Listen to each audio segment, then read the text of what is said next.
Paris, 7 janvier 2015. Attentat de Charlie Hebdo. Deux principaux suspects de l'attaque terroriste qui a fait 12 morts au siège de Charlie Hebdo. Une véritable chasse à l'homme est lancée et les mailles du filet se resserrent.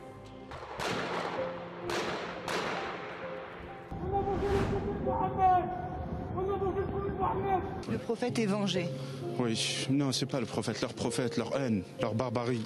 Il n'y a rien à voir à l'islam. Ce sont des criminels, des barbares, tous les mots qu'on peut les qualifier. Ce sont des satans, ils ont perdu leur âme, vendu leur âme à l'enfer. L'acte des frères Kouachi n'a-t-il rien à voir avec l'islam, comme le dit l'imam Chalgoumi? Qu'enseigne l'islam sunnite? Et que j'ai été envoyé, moi, Chérif Kouachi, par Al-Qaïda du Yémen. On est les défenseurs du prophète sallallahu alayhi wa sallam. On est les défenseurs du prophète sallallahu alayhi wa sallam.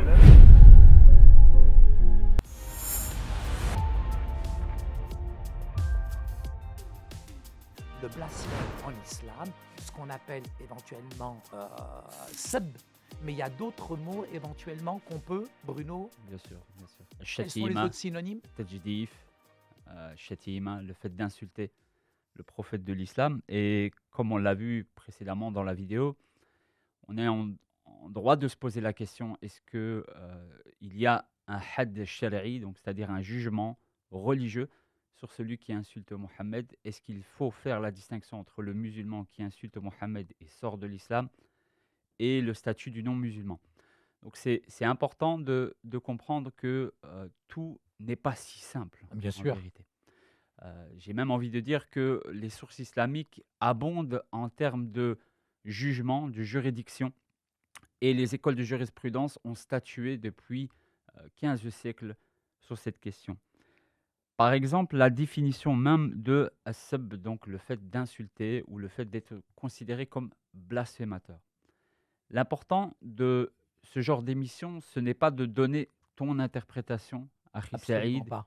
ou mon interprétation, ou de stigmatiser des gens de manière générale. C'est Que dit vraiment... le texte? Que dit le Coran? Que dit la tradition? Et que disent les savants des premières générations, les comment ulama. ils ont compris ces textes dans le but justement de nous approcher de ce qui est le plus authentique possible. Dans son livre Ash-Shifa, à la page 429, le célèbre Al-Qadi Iyad, donc qui est quand même un très très grand savant malikite, nous donne cette définition qui est pour moi celle qui est shamila, c'est-à-dire qui réunit l'ensemble des définitions sur ce sujet. Il dit textuellement: Man sabba an-nabi sallallahu alayhi wa sallam aw aabahu aw alhaqa bihi naqsan fi nafsihi aw nasabihi aw dinihi aw khasla min khisalihi aw arrada bihi aw shabbaha bi shay'in ala tariq as-sab fahuwa as-sab. Donc littéralement il dit celui qui rabaisse, Oui. ridiculise, attribue une bassesse. Dans une autre parole, il va dire wa tasghir li sha'nihi. C'est le fait juste de diminuer de son rang, Oui. ou sa religion, ou ses actes, ou n'importe desquelles de ses caractéristiques, qu'elles soient physiques ou qu'elles soient relatives à la religion, alors il l'aura insulté, c'est-à-dire que la personne qui fait cela, musulmane, est automatiquement mécréante, et celui qui ne l'est pas, eh bien, encourt une certaine peine, comme on vient de le dire. Donc ça, c'est vraiment la définition de D'accord. celui qui est considéré comme blasphémateur. Donc, c'est pas simplement, je dirais, des caricatures, ou c'est pas simplement le fait d'insulter expressément, comme on pourrait le comprendre aujourd'hui à l'époque actuelle. Oui. Juste le fait de diminuer de son rang est déjà considéré comme un blasphème en islam. Le Cheikh al-Islam, qu'on appelle Cheikh al-Islam, le savant de l'islam, Ibn Taymiyyah, Ibn Taymiyyah. qui est très très connu, Bien qui est sûr. le cheikh de Ibn al-Qayyim al-Jawziyya, de Ismaïl ibn Kathir, célèbre pour son exégèse du Coran, a écrit un livre rien que sur ce sujet, qui s'appelle As-Sarim al-Masloul. Il a écrit un sujet dans lequel, dans ce livre, il explicite les différences qu'il y a entre les fuqaha, donc les jurisconsultes, etc., sur cette question. Et c'est important de voir à quel point cette question a été statuée depuis 15 siècles. Et finalement, aujourd'hui, ce qui se passe avec les frères Kouachi, ou ce qui a pu se passer avec Daesh, etc., est-ce que c'est une surprise véritablement? ou est-ce que les prémices de ces enseignements trouvent leur origine dans l'islam? Je t'invite juste à écouter ces deux premières questions que Ibn Taymiyyah aborde dans ce sujet. Il dit Al-mas'alatul ula, la première question. Fi anna sab yuqtal sawa'an kana musliman aw kafira. Il dit la première des questions, c'est que celui qui blasphème ou qui insulte doit être mis à mort, C'est clair. qu'il soit musulman ou mécréant. Donc c'est punissible de la peine capitale, de la peine de mort. Le blasphème, donc c'est sans équivoque. C'est la Sans peine équivoque. capitale, c'est la mort. Pour ce qui est du musulman, c'est un sujet qui fait l'unanimité. Pour ce qui est du dhimmi, celui qui est sous un Bien sûr. un ahd, donc celui qui est vraiment sous contrat avec l'émir, etc., il y a une faible divergence. Néanmoins, la grosse majorité des savants voient qu'il perd son statut D'accord. et qu'il doit être mis à mort. La deuxième, et juste le titre est très très explicite, « Annahu yanbaghi qatluhu wa in kana dhimmiya » il est impératif Oui. de le mettre à mort s'il est mécréant, donc c'est-à-dire qu'il n'est pas musulman affilié à l'islam, Bien sûr. et ce même s'il a un pacte avec les musulmans, soit dans son pays, donc non musulman, ou soit directement au travers d'un pays musulman. Il continue. هذا مذهب عامة العلماء, et ceci est le madhhab, donc l'école de jurisprudence de la majorité des savants. Donc ça, c'est vraiment les termes de Ibn Taymiyyah. قال ابن المنذر أجمع عوام العلماء على أن من سبه القتل قد قتل. Les savants musulmans, dans leur généralité, se sont mis d'accord sur le fait que celui qui insulte Mohammed, on a vu la définition de l'insulte précédemment, Bien sûr. est mis à mort. قاله Malik ibn Anas, les Malikites le disent, والليث وأحمد ibn Hanbal, également de l'école hanbalite, وإسحاق والشافعي, et également l'imam al-Shafi'i, وحكي عن النعمان لا يقتل الذمي. Donc il y a une légère différence, certains disent que le dhimmi ne doit pas être mis à mort. Donc on voit clairement que il n'y a pas de véritable surprise à voir un groupe de musulmans venger leur prophète sur base des caricatures et autres, dans le but de redonner à l'islam sa gloire, mais dans le but aussi de montrer la suprématie de l'islam, mais le manque aussi de tolérance que l'islam peut avoir à l'égard des autres religions. Un principe intrinsèque que nous avons dans le christianisme, bien sûr, on ne se moque pas de Dieu, Oui. bien sûr, on ne se moque pas des Bien personnalités, sûr. de la Vierge, etc., etc. Néanmoins, c'est à Dieu d'exercer sa justice. Oui. Ce n'est pas à Dieu de dire, ben, puisqu'il a fait ceci ou cela, il doit être mis à mort. C'est à Dieu véritablement d'exercer sa justice. Dieu n'a pas besoin que nous le défendions. Bravo. Dieu est très C'est bien vrai. capable de se défendre par lui-même. C'est très intéressant ce que tu développes, Bruno, puisque la plupart des journalistes, des mass-médias aujourd'hui, nous présentent ces jeunes, ces personnes qui commettent en tout cas ces exactions, comme, je dirais, des déséquilibrés ou des gens qui sont, je dirais, psychologiquement fragiles. Donc pour moi, ça pose vraiment question. Il y a une autre question que j'aimerais poser, et nos auditeurs sont là. Est-ce qu'on a le droit d'insulter Dieu et de ne pas insulter le prophète? Et là, c'est vraiment un sujet qui est extraordinaire parce que dans l'islam, chez la majorité des jurisconsultes, si on insulte Allah, il y a possibilité de se repentir et le repentir peut effacer la faute. Néanmoins, la majorité des savants voient que celui qui insulte Mohammed doit être mis à mort, et ce, même s'il se repent.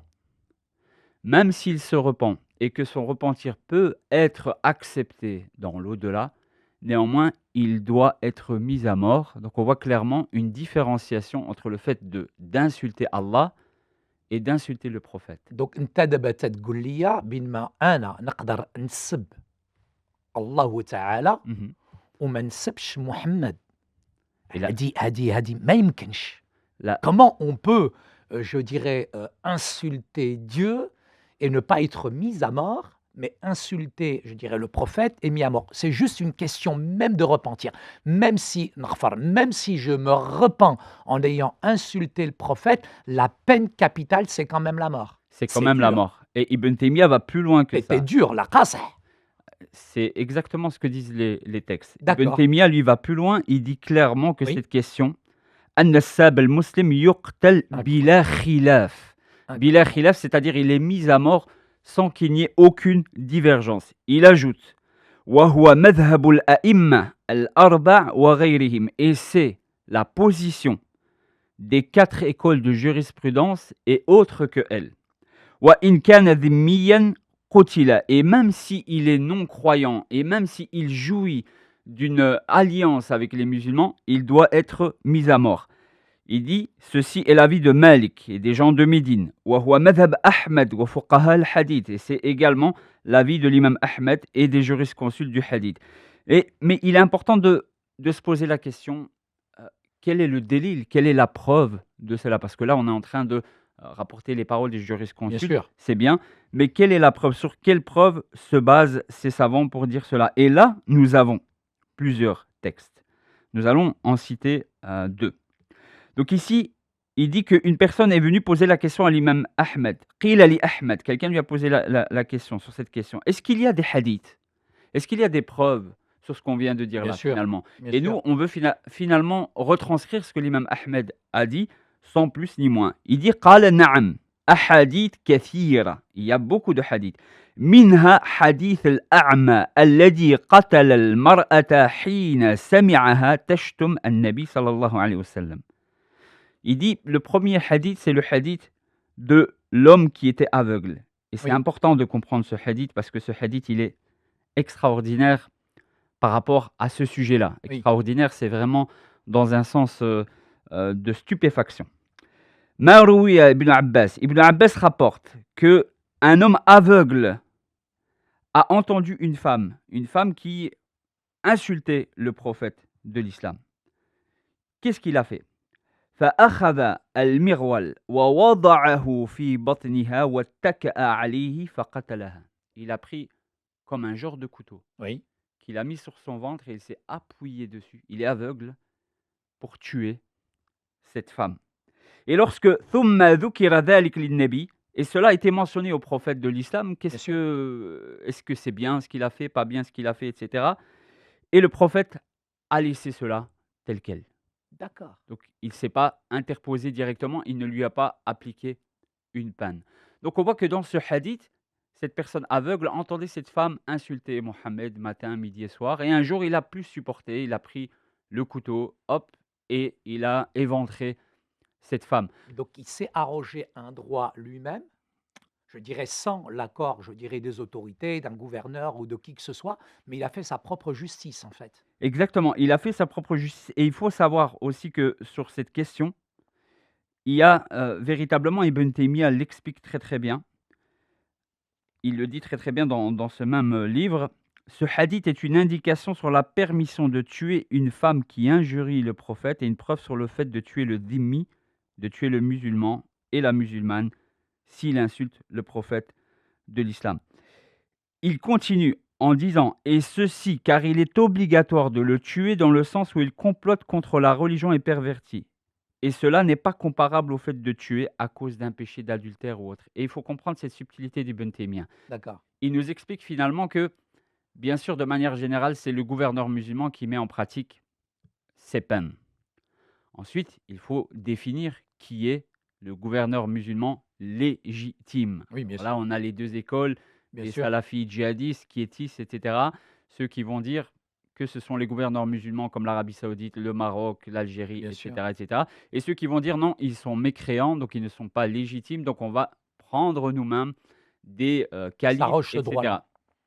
Néanmoins, Ibn Taymiyyah fait bien la différence entre le fait de mettre en pratique la peine de l'adultère, de celui qui boit de l'alcool, la lapidation, l'homosexuel, etc., etc., de ce cas-là. Pourquoi? Parce que dans ce hadith qu'on a mentionné précédemment, cet homme n'a demandé la permission à personne. C'est uniquement par amour d'Allah C'est et incroyable. de son messager qu'il a accompli cet acte. Et le prophète ne lui a pas demandé de faire quoi que ce soit. Tu sais, dans la jurisprudence islamique, il y a un hadith authentique qui dit La yuqtal al-muslim bi kafir.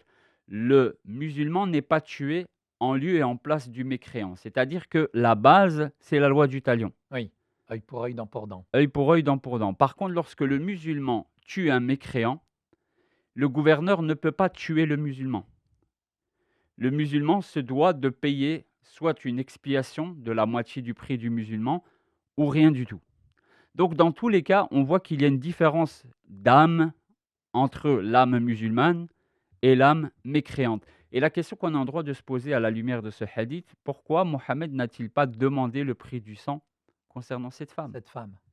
Parce que tout simplement, il a approuvé ce qu'il a fait. Donc, certains savants voient qu'il n'y a pas de blâme. Bien sûr, c'est le gouverneur qui se doit normalement de le faire, mais il n'y a pas un blâme ouvert et un jugement véridique sur ce sujet s'il tue ces personnes. Donc, on est en droit de se poser la question avec les frères Kouachi, est-ce que finalement, même si on pourrait dire que certains courants religieux vont élaborer la thèse du calife qui devait donner l'accord, on voit que les frères Kouachi, à la fin de cet audio, disent avoir été envoyés par Al-Qaïda. Oui, c'est clair. Oui. Donc, ils ont l'aval de ce que eux considèrent comme étant le calife. Validé. Et même s'ils n'avaient pas l'aval, on voit qu'ils ne sont pas blâmables. Oui. La seule chose qu'on pourrait leur faire porter, islamiquement parlant, c'est le fait de dire que ça a apporté plus de mal que de bien. Donc ça, c'est une règle qui est débattue chez les musulmans par rapport à l'image de l'islam, etc. Néanmoins, les textes sont clairs. Les textes sont clairs. Celui qui insulte Mohammed, Charlie Hebdo, sous la charia islamique, méritait de mourir. Donc vraiment la peine capitale, c'est impressionnant. Exactement. Aujourd'hui, avec les différentes écoles de pensée que nous avons, est-ce qu'elles légiment tous, je dirais, cette question du blasphème, ou alors il y a des courants qui sont déviants?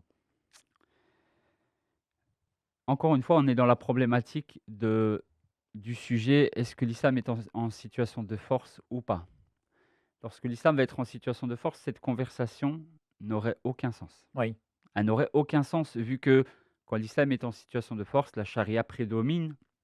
Quand la Donc charia en prédomine, Afghanistan, aujourd'hui, ça ne se discute pas. ça Au se Soudan, aujourd'hui, ça ne se discute pas. En Exactement. Arabie Saoudite, aujourd'hui, Ça ça ne ne se discute se pas. Au discute Pakistan, pas. aujourd'hui, ça ne se discute pas. Dans les pays où la charia règne, aussi bien partiellement que grossièrement ou généralement, Oui. Arabie Saoudite par exemple ou autre, la question ne se discute pas. Les peines capitales sont aujourd'hui encore mises en pratique dans certains pays, comme tu as cité le Pakistan, l'Iran, pour ne citer que l'Iran.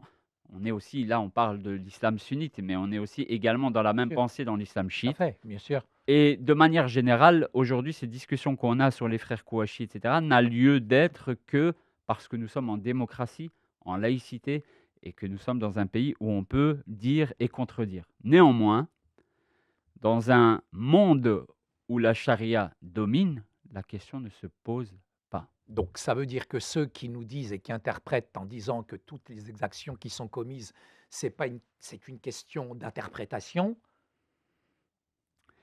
Moi, j'ai envie de leur dire, j'aimerais bien. c'est une question de degré, une question d'interprétation, une question de compréhension. Parce que les gens disent finalement non, ceux qui se permettent de commettre de telles exactions, ce ne sont pas des musulmans. Alors s'ils ne sont pas musulmans, ils sont quoi? Moi, je pense que c'est une question d'opportunisme. C'est-à-dire qu'aujourd'hui, quelqu'un qui va faire ce que a pratiqué les frères Kouachi, bien sûr, la répression va s'accentuer sur la communauté musulmane. En ce sens, on peut dire que al-mafsada tuqaddam, elle surplombe, donc le méfait va surplomber le bienfait. On va dire D'accord. ça comme ça. Néanmoins, d'un point de vue purement islamique, ce n'est pas une question d'interprétation. Ça veut dire que ces personnes-là, pour moi, aujourd'hui, ce sont des personnes par rapport à d'autres personnes qui disent que c'est une question d'interprétation. Ça veut dire qu'eux ont mieux compris l'islam que ceux qui, finalement, nous répondent que ce ne sont pas des musulmans. C'est toujours la même question. Et moi, j'aimerais Incroyable, interpeller c'est invraisemblable, c'est dur. la communauté musulmane ou les imams qui prônent justement cette interprétation de l'islam complètement à l'opposé de l'historicité de l'islam, des textes de l'islam, etc. c'est de dire, OK, vous dites cela aujourd'hui dans un contexte laïque. Oui, complètement. Mais est-ce que ce contexte laïque est le meilleur des contextes? Non, le contexte de la charia est le meilleur des contextes. Et dans C'est ce clair. contexte-là, qu'est-ce qu'on dit? Dans ce contexte-là, est-ce qu'on est pour ou est-ce qu'on est contre? Donc la question, c'est pas de jouer sur pour le moment c'est froid, alors on va être froid, et quand ça sera chaud, on sera chaud. Non, mais il y a un double discours là. Il y a clairement une taqiya, il y a clairement une dissimulation. Et regarde, je te prends un simple exemple dans Masail al-Imam Ahmed à la page 431. Je pense que les textes parlent de eux-mêmes. À un Oui. moment donné, on peut épiloguer pendant des années sur cette question, mais les textes parlent de eux-mêmes. Quelqu'un vient et lui dit, donc à l'imam Ahmed, l'imam Ahmed dit plutôt à son père, il le questionne. Et il le questionne à propos d'un homme qui est en colère. Cet homme, il est en colère et il insulte. Comme des fois, quand on est en colère, on peut dire des choses qui nous dépassent complètement. Il dit, ô fils de ci, ô fils de ça, toi et celui qui t'a créé. Hop, hop, hop, hop. Là, il part vraiment dans une... Il dans est une parti insulte. loin, il est parti loin là. Il pose la question, est-ce que cette personne a apostasé l'islam? Vu qu'il a apostasé clairement l'islam, qu'est-ce qu'il faut lui faire? Ici, le père de l'imam Ahmed, il lui dit clairement, il faut lui trancher la tête. Il faut lui trancher la tête. Donc, Décapité. l'imam Ahmed, l'imam Malik, Abu Hanifa, Al-Shafi'i, Al-Qadi Iyad, comme on a vu précédemment, et toutes ces paroles. Moi, j'aimerais bien te dire qu'il y a une possibilité de. J'aimerais bien, je serais le premier à porter cet étendard et cette flamme olympique Si et seulement. universelle et dire, les seulement. gars, l'islam n'a rien à voir avec ça. Moi, j'ai envie de vous dire, si aujourd'hui la situation est telle qu'elle est, Oui. Dieu merci à la démocratie, Dieu merci à la laïcité, Dieu merci la à la liberté. liberté d'expression.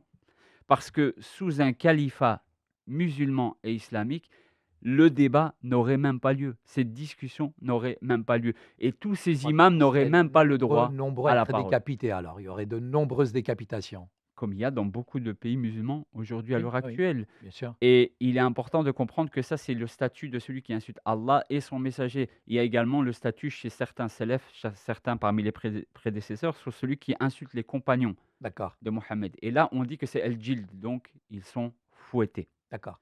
Donc, il y a vraiment une sacralité extrémiste, si je puis dire. Oui, c'est comme oui, oui. si Moi, Dieu c'est vraiment à n'était l'extrême, pas là. capable de se défendre lui-même, ou certains musulmans vont nous dire, et on est en droit vraiment d'être sincère et juste avec eux, qu'il y a des textes qui prônent al-musamaha, la tolérance envers celui qui nous insulte, et même Mohammed a été parfois tolérant envers sûr. certaines personnes. Oui, faut Mais pas dans nier. quelles conditions? Dans une condition où l'islam est faible. Oui.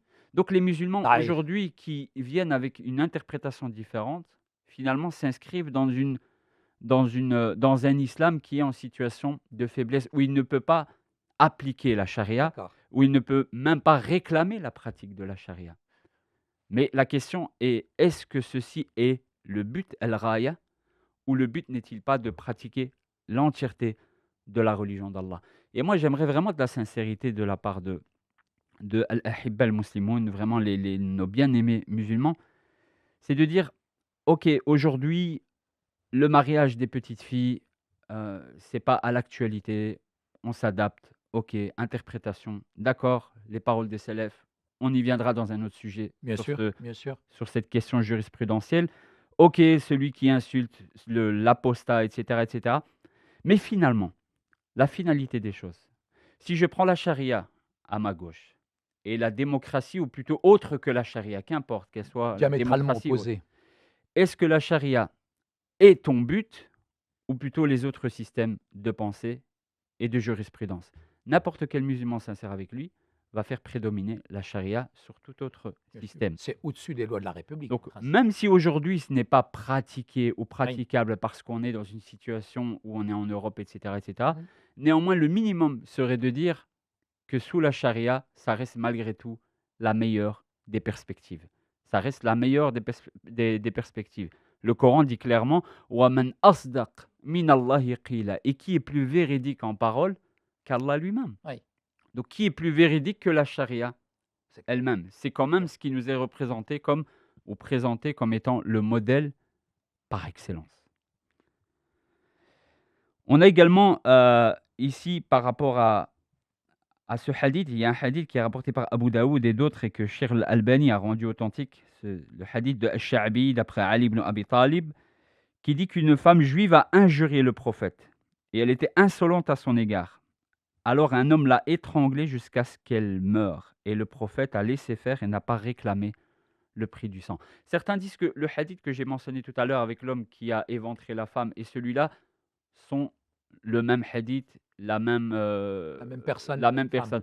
Néanmoins, beaucoup d'autres savants, certains savants disent que ce sont deux récits complètement différents. Premièrement, parce qu'il est clairement mentionné ici que cette femme était juive, premièrement, ce qui n'est pas mentionné dans le premier récit, Oui. et deuxièmement, qu'elle a été mise à mort par l'étranglement, et non pas par le fait Par de... le fait qu'elle n'est pas avec un sabre. Ouais, Ouais. exactement.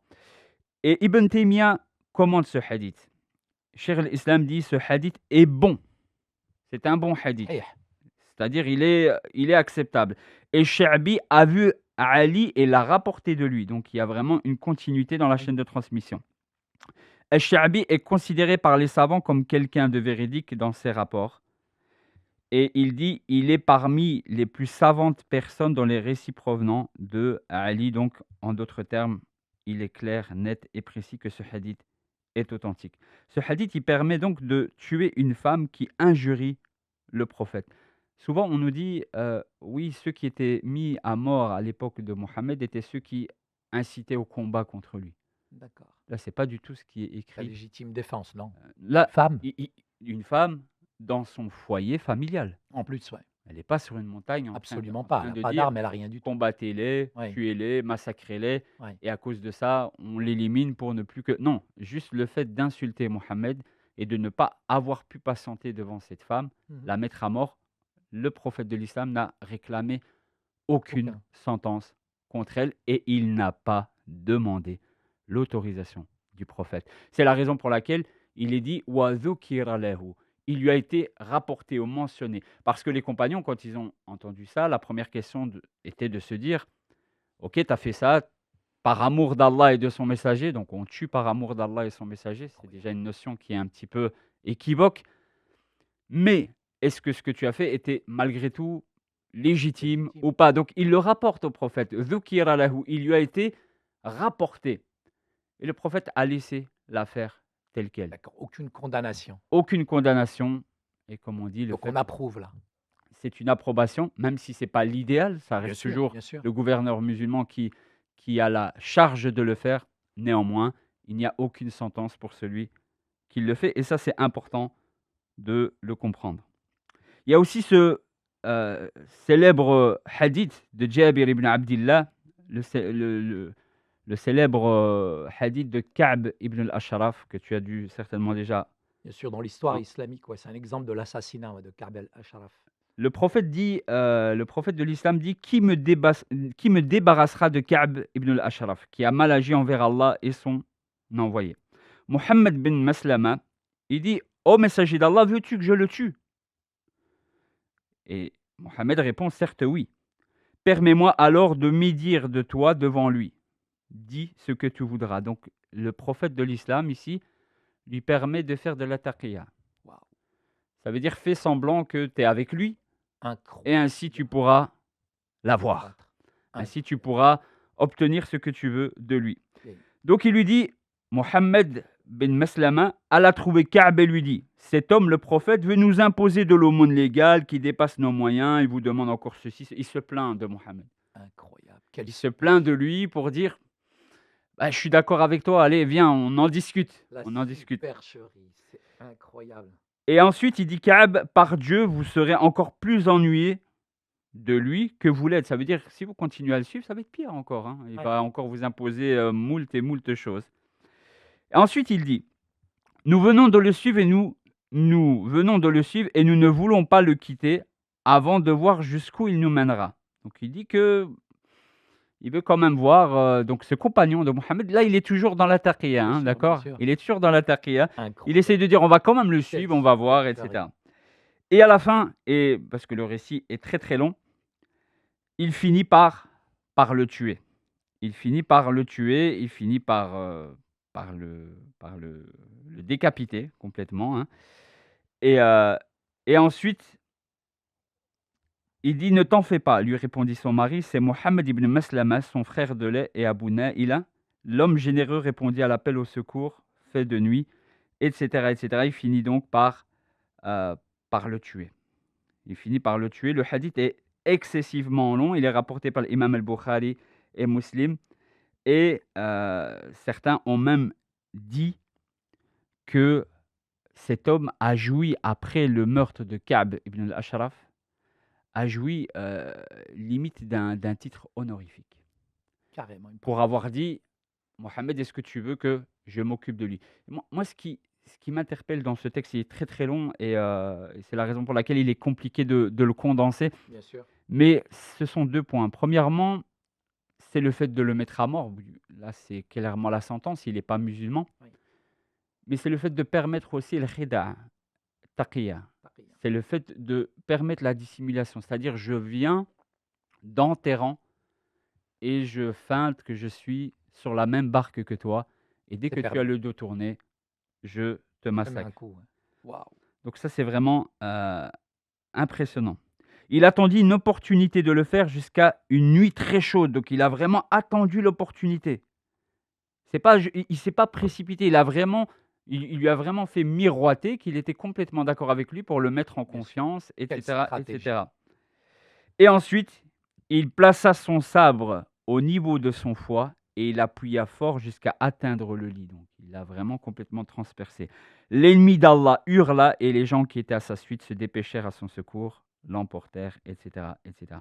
Donc, on voit là vraiment que c'est pas juste va le tuer, tu le tues, tu reviens à la Bien maison. sûr, et tu Non, reviens, ouais. Il y va. a toute une stratégie, toute Il y a une toute une supercherie. stratégie. Donc, on est vraiment en droit de se demander si, directement ou indirectement, certains ne sont pas en train d'être dans ce principe Dans de ce principe, stratégie. ouais, de stratégie. Tout à Alors, fait. moi, je pense qu'il y a vraiment une ignorance des musulmans et qu'il y a vraiment des musulmans qui veulent réformer l'islam. Et C'est une bonne sincèrement, chose. je leur tire mon chapeau. C'est une bonne chose. Néanmoins, au Réformer. milieu de tout ça, des sectes comme les frères musulmans, les Ikhwan Muslimoun, Ouais. des sectes comme les Khawarij, des sectes même parfois comme Salafiyoun, donc ceux qui ont l'air quiétistes en apparence En pour le apparence. moment, moi je pense que c'est juste une manière d'apaiser les tensions, Oui. de ne pas mettre de l'huile sur le feu. Oui. Mais viendra le jour où si l'état de force s'impose à nous, nous n'aurons plus aucun choix.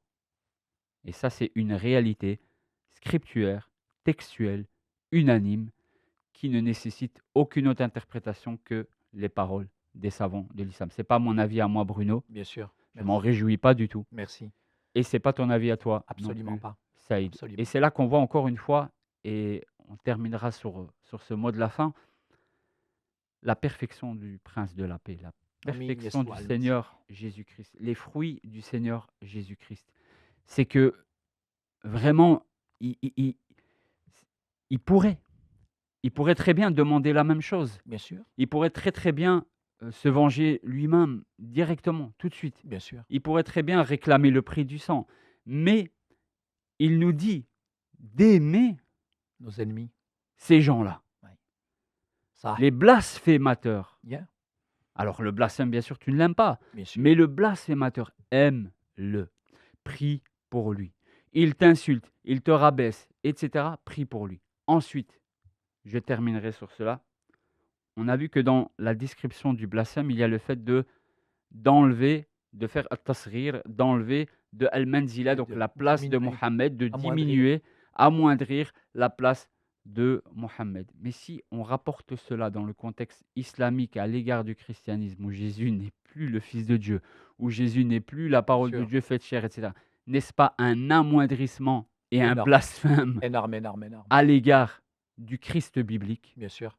Bien sûr. Donc, est-ce que pour autant les musulmans ont reçu de la part des chrétiens des pressions juridiques Aucune. de manière généralisée? Alors bien sûr, il y a ici et là des cas de dérive, Bien sûr. des dérives, mais est-ce que scriptuellement, est-ce que textuellement, le Christ nous demande de nous venger Absolument pas. en Au son contraire, il dira celui qui prend l'épée mourira par l'épée. par l'épée?